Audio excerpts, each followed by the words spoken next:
Alrighty, Void. How you doing? Theory Rizzo here, and a battle incessantly at you once more. Alright. So, sometimes there's a theme with what I'm watching, or kind of a rhyme or reason for as I go through things, like either it's pulled up on Shutter, or I see something that just kind of hardens it to. And sometimes I just pick something and go for it, which is kind of the case here for The Gallows. Okay, I've seen this movie more than once. This is not a popular movie. Most people don't like The Gallows. And I can understand why. But for me, I do have a little bit of a soft spot for it. Okay, so let's see here. The Gallows came out in 2015, and I just found out Monday that this thing had a sequel in 2019. Okay. Don't know why. This one didn't really merit a sequel, but it was trying to obviously do that. A lot of the advertisings, and they advertise this movie a lot, was trying to make Charlie Grimmel to be like the next Freddy Krueger or something. Try to get his name as a new horror icon. No. Definitely not.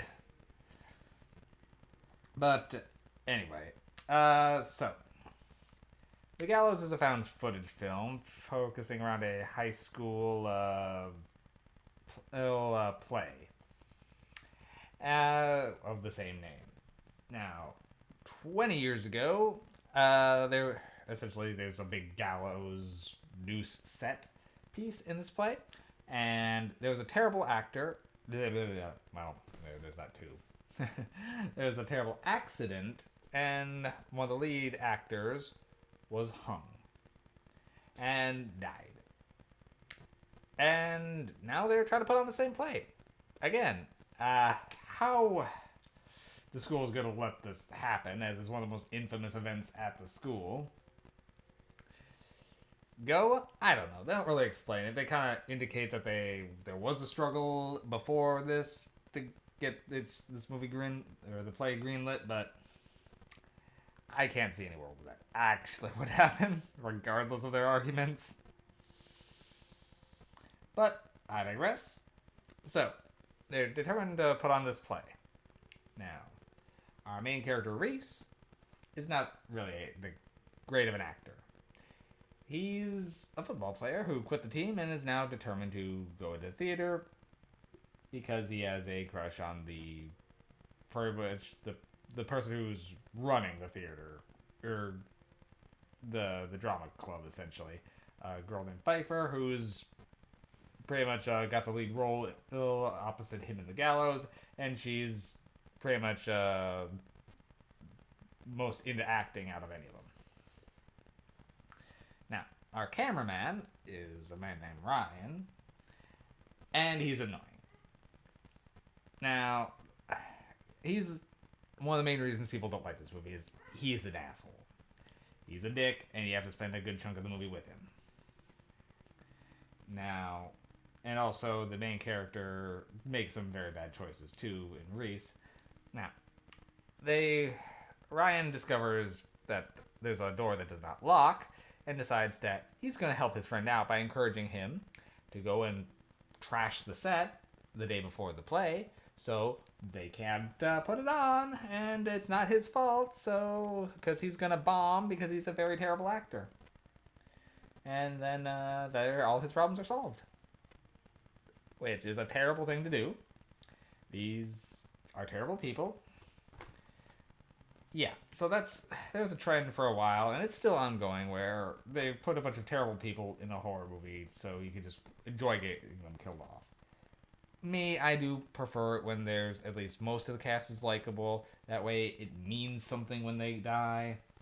It's okay to have one or two that are a satisfying kill, but so Ryan is the most obnoxious, and his girlfriend isn't much better. Reese, you can be a little sympathetic to a degree, but he still did agree to go along with this, and then tried to lie his way out of it, which is terrible. But Anyway, while they're trashing the set, they hear some strange noises and bump into Pfeiffer, who saw their car, because these guys are bright, and wandered in, and now they're trying to quickly hide the fact that they're trying to destroy the set. But the set seems to have already rebuilt itself, so that's okay. But when they go to leave, all the doors are locked, and strange things start happening, and the spirit of Charlie Grimmel, the actor from before, seems determined to pull out his noose and attack these kids. Okay. So, there's a few questions I do have, obviously, like, ever since way back when I started this channel, when I was doing movies, I think it was, what was the film? Madman.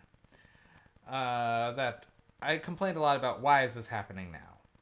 This one, I can give it a little more leeway, but it's still, like, there's always like, they do some interviews with people, and there's rumors that this auditorium's been haunted. So, why are they attacking now? Because even the janitor gets attacked. Is it because they're about to put on the play? That's probably something of it, but I could have used more that the actual play stirred up the spirit of Charlie. They do kind of hint at some other things that I'm not going to spoil, but maybe. Anyway, and so then pretty much the movie is what you'd expect of them running around the school, trying to find their way out, and a ghost picking them off one by one. I do have a little bit of a soft spot for this movie because some of the scenes with the ghost just moving quietly in the background are somewhat effective, and there's a few things that do work. I will say, these characters, well, yeah, they're terrible people, but I knew people like this in high school. They are believable in being like this. I knew people who would have had this exact same plan and would have tried this exact same shit. So, I can give it a little bit of a pass on that. That said, you are stuck with them for the movie, but it's not a long movie. It's 81 minutes. So, it's a quick sit. And sometimes, I've said it before, I do enjoy a middle-of-the-road ghost movie. And this checks all those boxes. The fact that it's a found footage one bumps it up a little bit for me. But yeah, it's not good. But I have a soft spot for it, so I can't be too harsh on it. Yeah, part of the ending makes no sense. And it's clearly trying to bite off Paranormal Activity. But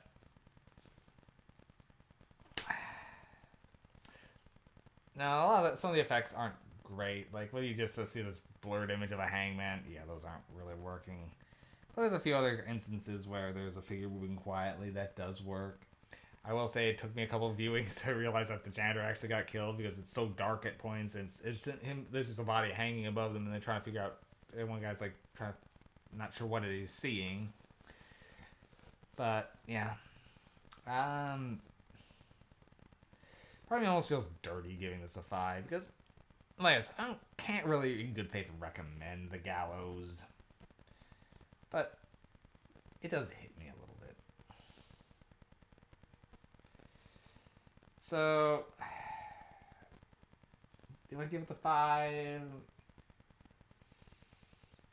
I'll give it a 4.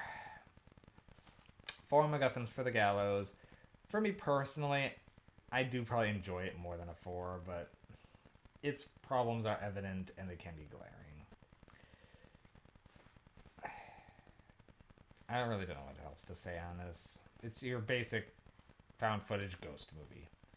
For me, it's a little better than some, but the characters, while hard it can be a little bit hard if you're not ready for them.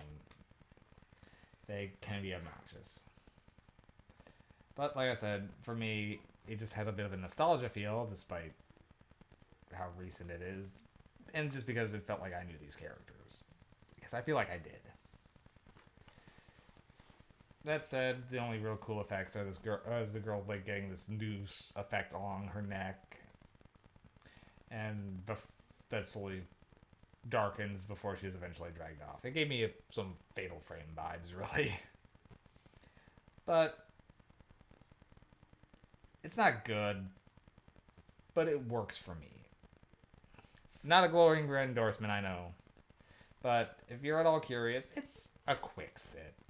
And you'll realize pretty quick whether you're going to be into this or not. Alright, that's the Gallows. 2015. It is what it is. Have a good night, Void.